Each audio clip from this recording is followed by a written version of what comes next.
Guys, after talking to some friends of mine, and I guess you can call it debating, I've come to a conclusion, and I firmly believe that this is the case. The conclusion that I've come to is that we are living in a time that there are many people who cannot even fathom that there is someone still on this planet who wants to, let's just say this safely, do away with a lot of people. And when I say a lot, I don't mean 6 million, I don't mean 12 million, I don't mean 20 million. I'm talking about billions of people, guys. And I was talking to a friend of mine, and I pointed out something to him, and he goes to me, I've heard this tzvi, what you're talking about. I've heard of it. People have brought it to my attention. People have made the case, so to speak. And he says, I'm not convinced.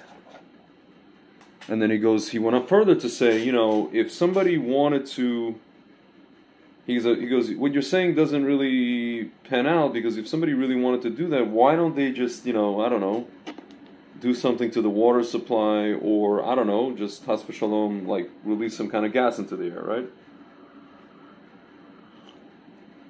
And what this person, what a lot of people, I think most of people in the West fail to understand, is that society, I think ever since maybe the Vietnam War, for sure since the 80s, where what I call the creature comfort era, where kids who grew up in the 80s, let's say I'm one of them, a little kid, grew up in regular what's called creature comforts. They had stuff that other kids didn't have, and kids in generations after that already, you see what's going on, okay? And so people have lost the stomach for overt and, very graphic violence. Not to say that there isn't graphic violence. Not to say that people necessarily are fighting every time they see violence, fighting meaning like trying to wipe it out. But for more or less, people have lost the stomach for it, right? What does that mean? That means that if they see it,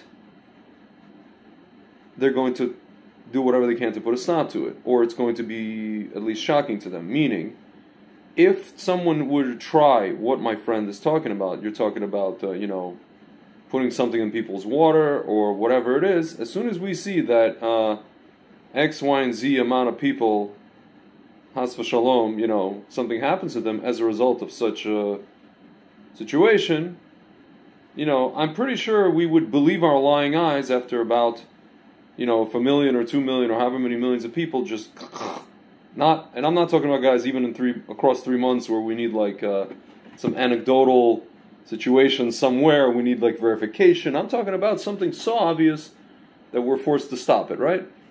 So meaning the people who want to do what they want to do to us, they don't want it to be like, oh, they eliminate 2 million people and then we catch on and we stop it, right? They want to eliminate billions, my friends. And they know these people are very, very intelligent, right? To some degree, let's put it that way. They know that in order to do that, guys, they have to do it under the guise of helping us. They have to do it covertly. They have to do it slowly and secretly and obviously, there's going to be some perceived fear involved. They're going to have to drum up some kind of propaganda machine. There would have to be fear involved. They would have to scare us into doing something kind of irrational or something that we wouldn't normally otherwise do, even like electively do. They would maybe make us do something under. So I'll say figuratively under a barrel of a gun, aka losing our job, let's say, our livelihood, right? They would do that. if they wanted to do it today. Why? Because we have they know that we have lost the appetite for overt violence and overt blood. Right? So they can basically trick us into putting something, for example, into our bodies that they claim is the antidote. My friends, I'll tell you something. When my grandfather, whom I'm named after, came to, this is the beginning of the war, 1940, and he came back to Berdichev, where he was from, and he came back to my great-grandfather, and he told my great-grandfather, listen, we have to leave, you have to leave. My great-grandfather asked him, why? Well, the Germans are coming.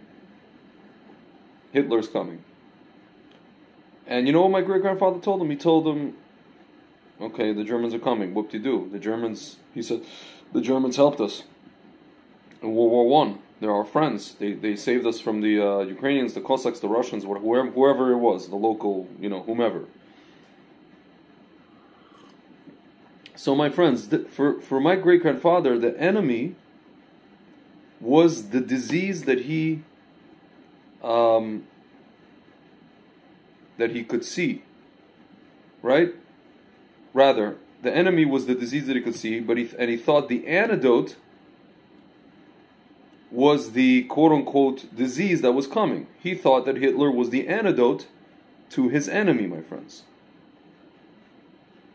He didn't understand that the, so to speak, antidote was as bad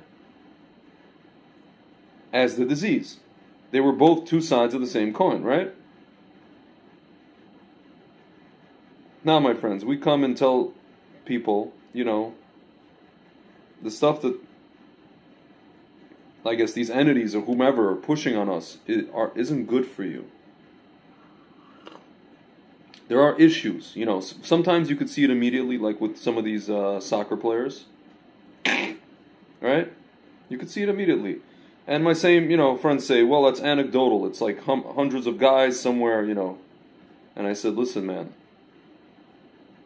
you're telling me that you need a verification from an organization and from doctors and from official bodies. They're going to come out on TV and make an announcement. Attention, everyone, attention.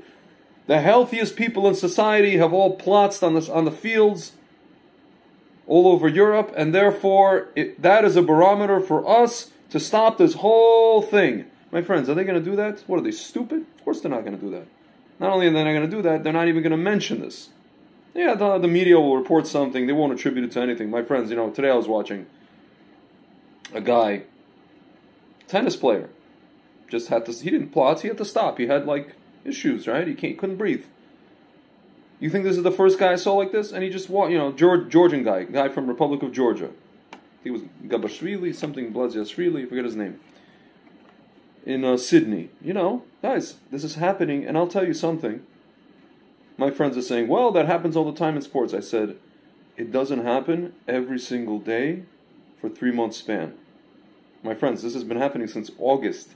Every single solitary day, or every other day, you hear a story of some athlete plotzing on the field. My friends, I've been watching soccer since I'm 7 years old. Nearly 34 years I'm watching soccer. I saw a couple of guys here and there every once in a while. Mark Vivian Foe, this guy. I don't know when this happened. 10 years ago, 20 years ago? Guys, Sergio Aguero, recently we saw. He had to retire. 33-year-old guy. Maradona's son-in-law. Guys, what does that mean? If the healthiest among us, the healthiest men on planet Earth, this is happening to them, I shudder to think, guys. I don't want to scare anybody who took whatever watching this. I shudder to think what's going to happen to the rest of us, guys. I really shudder to think. So now, guys, you might be asking yourself a question. Who would want to do this? Who would want to do this? Well, guys, you keep hearing about the name of a guy that's bantered around here and there and everywhere, sometimes jokingly, sometimes kind of in the realm of what they call conspiracy. Guys, the term conspiracy theorist became a household term, obviously we know, after the JFK assassination, when people saw something was wrong here, right? They saw holes in the whole thing. They started thinking, and they started bringing up things that could have possibly happened other than what the media and the government narrative was. So the CIA got together and they basically said, these people are weaving conspiracy theories. And it became very, very easy after that to just, instead of having a discussion with somebody, a person who brings up a problem or an issue or something, instead of having a discussion, what do? You label that person, and that's it. Label and dismiss and have a nice day. And at best, that's what you do. And at worst, you could put that person in a mental hospital because he's crazy, right? He's conspiracy theories. Woo! So, guys, I want to talk about one of these so-called theories, which is not even a theory. You know, what people, again, fail to understand is that evil, you know, if you guys ever seen the movie Usual Suspects, the end of the movie Usual Suspects, the greatest line, in my opinion, in any movie that was ever made. The greatest trick the devil ever pulled was convincing the world that he didn't exist. My friends, I'm going to repeat it again. The greatest trick the devil ever pulled was convincing the world he did not exist. My friends, today, there is a person, he's one of many, one of a few, but he's kind of the main guy, walking around and saying overtly what it is that he wants. You know, and when you show people this, they say, well, that's not what he means. He's talking about this, and he's talking about, you know, economy, and he's talking about, you know, improving people's lives, and this and that. When this goes down, this goes up, and that goes left, and that goes right. My friends, I want to play for you something right now. A speech that was given by the man by the name of Bill Schmates. The speech was given 11 years ago, 2010. Okay? I want to play for you a portion of this speech where he's talking about schmopulation. Right? And I want you to listen very carefully. I may even play it twice, just in case like you do a double take and you don't really understand what's going on. Right? I'm going to play it for you twice so that you can hear it. The speech was called Innovating to Zero.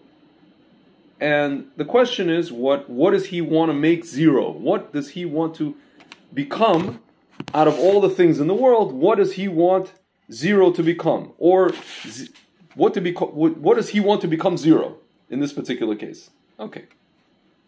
Let's take a look. It's zero. See, here he shows a thing. There's a formula here, right?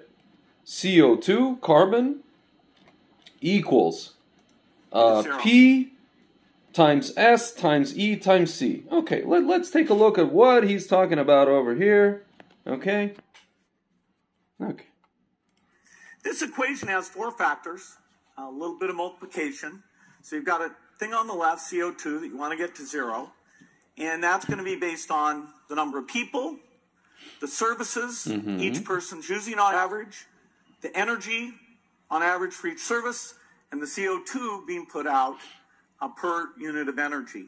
So let's look at each one of these and see how we can get this down to zero. Probably one of these numbers is going to have to get pretty near to zero. That's... And he points, you notice he pointed P. Ha ha ha ha. Let's take a look. P is going to go to zero. First, we've got population. Very funny. The world today has 6.8 billion people. That's headed up to about 9 billion. Now, if we do a really great job on new vaccines, healthcare, reproductive health services, we could lower that by perhaps 10 or 15%. But there we see an increase of about 1.3. The world today has 6.8 billion people. That's headed up to about 9 billion. Now, if we do a really great job on new vaccines, healthcare, reproductive health services, we could lower that by perhaps 10 or 15%. But there we see an increase of about 1.3. My friends, can I ask you a question? Just a question. I may be dumb. What do the you-know-whats have to do with population? What does giving people you-know-what have to do with population lowering? If somebody can answer me this question, I'm all ears, guys.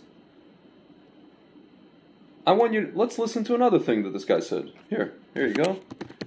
And now you have a recent conversation.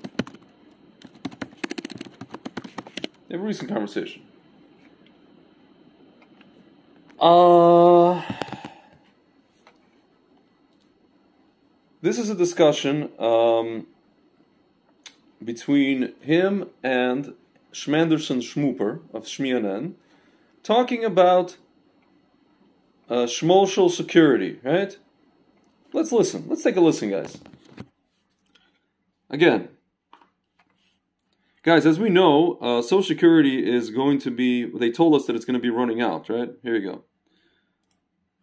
Obviously, corporations increasingly are saying you have to be vaccinated in order to work at a corporation. Is that something you support? And do you think the federal government or state governments, or the very least federal government, should mandate if you want to get on an airplane, you have to be vaccinated? If you want to get Social Security, you need to be vaccinated. If you want to get whatever benefits they give, you need to be vaccinated. Is that something? Oh, so funny. Whatever vaccinated. If you want to get whatever you need to be vaccinated. If you want to get whatever Social Security, you need to be vaccinated. If you want to get whatever benefits they give, you need to be vaccinated for. Is that something that the U.S. can and should? My friends, you know, there's another video of the same gentleman 5 years ago talking about, you know, a shmandemic that's coming. And if you show people this video, they'll say, well, he knew about it. Meaning he knew that a shmandemic was going to come because he's on the forefront of science, and obviously, you know, he's an expert and this and that and the other, and blah, blah, blah. You know, my friends, I want to play you one final video, and then I'm going to read to you something, and then we'll be done. This is, you've probably seen this, guys, I'm going to play it again. Again, this is something in the context of what I'm saying. It helps to do this. An event called Event Area Code Bergen County, as I like to call it, 201. Something that was sponsored by, one sec, guys, I put it on my other channel here. Okay, 1 second. Something that was sponsored by the Schmates and Schmelinda Foundation, back when they were together. The World Schmeconomic Forum and the Schmil and Schmelinda Schmates Foundation ran the simulation on October 18th, 2019. Participants at a Schmandemic response exercise called Schmevent 201 were confronted with a hypothetical scenario to test the world's preparedness. Hypothetical. For a viral disease outbreak. In this particular segment, they are talking about Schmish information and disinformation and how to control it. My friends, let's take a listen. This is a real event that happened right before everything kicked off. A couple of months. Here's a Chinese lady speaking on a fake news report, whatever. Okay. Here you go. Here. Okay. Here you go. Special report. Here we go. Let's... And here's a media debate that just happened on air today. Media debate. It wasn't a debate, guys. Take a look. Ooh, wow. Look at that. Alarming news emerging from social media companies. Chen Huang, interesting. I wonder if she works, Twitter who she works and Facebook for. are reporting they've identified and deleted a disturbing number of accounts dedicated to spreading disinformation about the outbreak. For more on this, we go to our correspondent, Catalina Parks. Chen, these accounts were created by several state-sponsored groups intending to sow political discord. And some individuals are seemingly seeking to gain financial advantages. Yeah, financial. Look how much money I'm making. Healthcare workers and minority populations has been increasing. You know, I'm going to fast forward because they're talking about some the hypothetical thing. Yeah, blah, blah, For blah. more on this, we are joined by experts on crisis communications and social Crisis media. communications. Kevin McAleese. He's a real guy, by the way. To me, it is clear countries need to make strong efforts to manage both mis- and disinformation. I like how two of these people are Asian. We know social media companies are working around the clock to combat these disinformation campaigns. the task of identifying every bad actor is immense. And experts agree that new disinformation campaigns are being generated every day. Experts agree. This is a huge Who are these problem that's experts? going We to don't keep know. us from ending the pandemic and might even lead to the fall of governments, as we saw in the Arab Spring. If the solution means controlling and reducing access to information, I think it's the right choice. I agree with Kevin. This is a big problem and doesn't even account for the massive amounts of misinformation being generated by legitimate users about the pandemic. But it's not just trolls who are spreading the fake news. Trolls. It's often political I'm a leaders troll. themselves. Oh, yeah. Who's to judge what's real or not? Yeah, who's to Would judge we what's real trust or not? every government to separate truth from Yeah, lies? sure. I think this is more than just keeping the bad information out. It's also about making sure real public health information real public reaches health. the public. Wow, yeah. News is found from outlets other than social media. You mean like News organizations, contracts between public health Schmeiser and a groups country, right? companies Real information. Need to help people take the right actions to protect themselves. Yeah, sure. By promoting accurate, real information. Accurate, real about the information. outbreak. Yeah. Okay, for more on this, we're going to get a briefing from our communications. Communications, my friends, you know, you show this to people and they say they're not convinced. Guys, I really don't know what to tell you. I really don't know what to tell you. Once again, if somebody wanted to, has a certain agenda, what, and you might ask, why would they want to do this? Well, guys, I don't know. They've been talking about climate change for years, and they've been saying the people are the problem, and clearly they're seeing that we're not gonna take steps to fix it, business-wise. Not even the people who are talking about it, who want to take steps, they're not going to take those steps. How do we know, guys? Because they're continuing to fly on their private jets to these Shmaimed conferences, right? They're continuing. So they're a bunch of hypocrites. So, what are they going to do? They're just going to say, well, we need less people. We just need less people on this planet, guys. Guys, I want to read to you, in closing, I want to read to you something from a book written by a lady by the name of Hannah Arendt. If you guys don't know who she is, she wrote a book called Eichmann in Jerusalem, when they caught Eichmann, Adolf Eichmann. And she wrote, it's called, one was called Eichmann in Jerusalem, the other was called Banality of Evil. So, Banality of Evil was basically about the trial and about how somebody evil can just, seem like they're just kind of sitting in an office and doing a job, but they don't seem like a person who's scheming and plotting, and you otherwise would not know that they're committing something evil. They just look like they're doing their job, like a desk job, right? Just yesterday I was reading about this woman. I mean, I think she passed away since, but 4 years ago she was 102 years old. She was the secretary of Joseph Goebbels, and they asked her, so what did you see? Did you feel like you were doing something evil? She said, I was sitting in an office. I was going through papers, statistics, whatever it was, and we didn't know anything. He didn't tell us anything. We weren't told anything. We were just told to do some clerical work, records, whatever, pick up the phone. That's it. We met this guy Goebbels. He seemed like a nice guy. He had a family. He had a dog. Whatever it is. Usual office work, right? Guys, we live in an era. We think. This is what I tell people. We think that the evil is over. Or we think that there's no, the worst is over, right? When we say the words never again, we think that we're talking about ourselves, namely Jews, and specifically about camps, and that's what we're talking about, because the I guess what you call the Holocaust education movement has co-opted that language, my friends.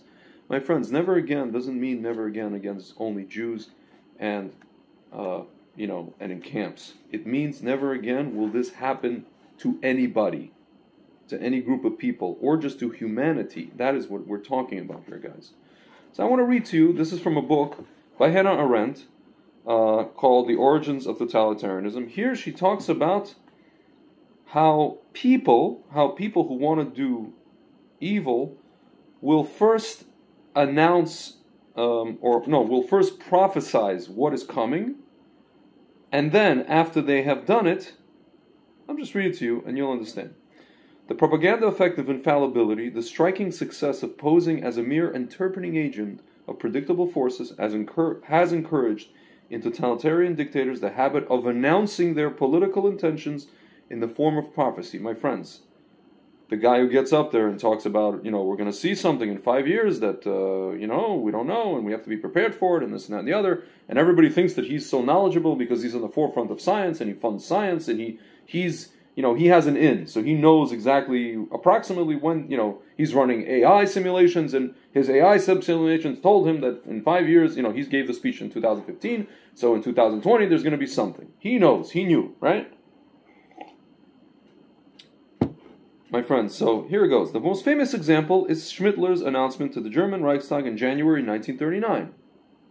I want today once again to make a prophecy in this case it was, in the case Jewish financiers succeed one more in hurling the peoples into war, the result will be the annihilation of the Jewish race in Europe. My friends, so he was prophesizing what he was going to do, what he planned. See, she's saying, translated into non-totalitarian language, this meant I intend to make war and I intend to kill the Jews of Europe. It's like, guys, you ever see mafia movies? Should there be any kind of misunderstanding, there might be some cement trucks coming here and there, we don't know, maybe, nobody knows, we'll see what happens. AKA, if you screw with us, we'll put you in cement. Then she goes on, she talks about all this whole thing. Communist Party, saying, they were talking about what they're going to do.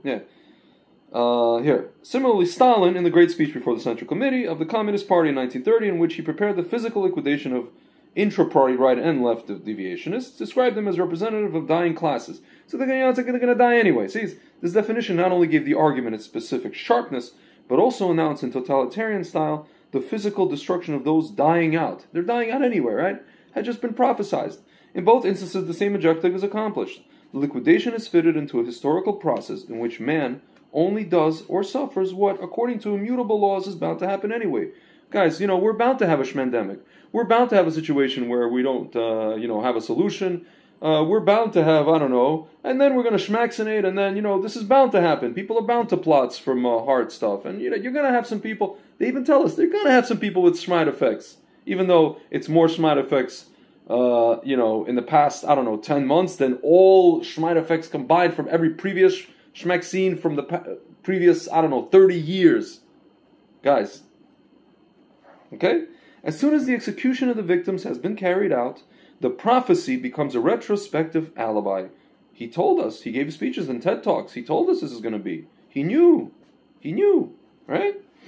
Nothing happened but what I already predicted. It does not matter whether the laws of history spell the doom of the classes and the representatives, or whether the laws of nature exterminate all those elements.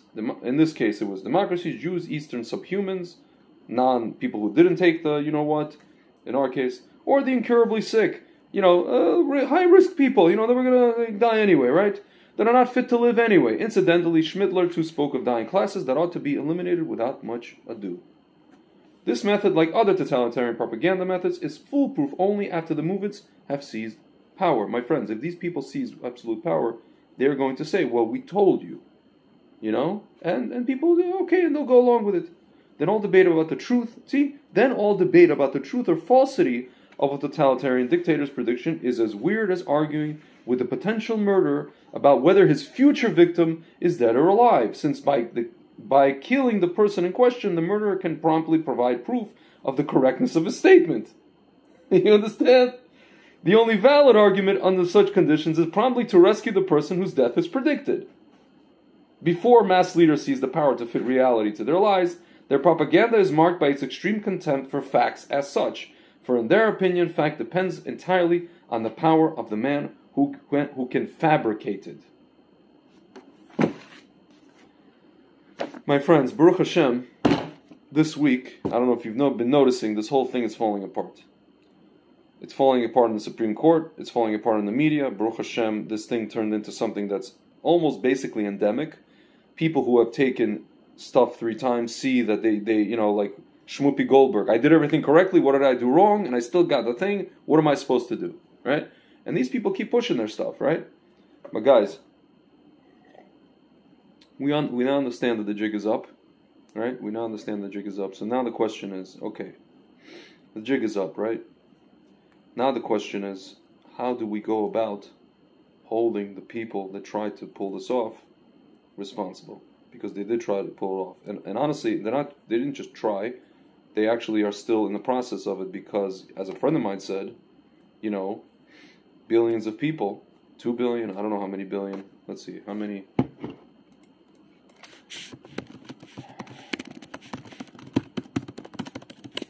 There are,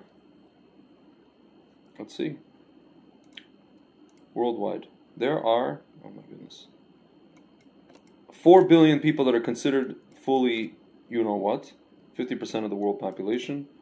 9.37 doses have been given, my friends. So now, okay. So now let's say, play it safe, 4 billion people, my friends, have something inside of them, and we just have no idea, right? We have no idea of long-term stuff. And to be honest with you guys, I don't even want to know. I don't want to see. I don't want to get to that point. I want it to happen that as soon as we identify that something serious is happening around the world, that we are able to have some sort of antidote for it. And then once we do that, guys, once we do that, I even hope, before we even do that, I hope that we uncover everything that needs to be uncovered by, you know, in terms of the stuff that was done by the people who have been pushing this and administering this, and people who are at every rung, at every step of the way, okay? And then we're gonna hold them accountable. I don't know what that's even gonna look like, but we will hold. Guys, rest assured, just as this woman wrote about a certain event that happened in Jerusalem, we will hold them accountable. Okay, guys? We will hold them accountable. So, in any event, guys, believe me, don't believe me, I'll tell you guys something. The same friend who told me that he's not convinced, he said to me, he left the door open, he said, you know, he said to me, I hope I'm right, but if I'm not, we are screwed. I said, well, technically we are, but we don't have to be. Alright, guys, so with that, I bid you adieu. Till next time, I think tonight, and Frank and I are going to go live tonight, B'ezrat Hashem, late tonight, and we'll see what happens. Alright, guys, talk to you soon.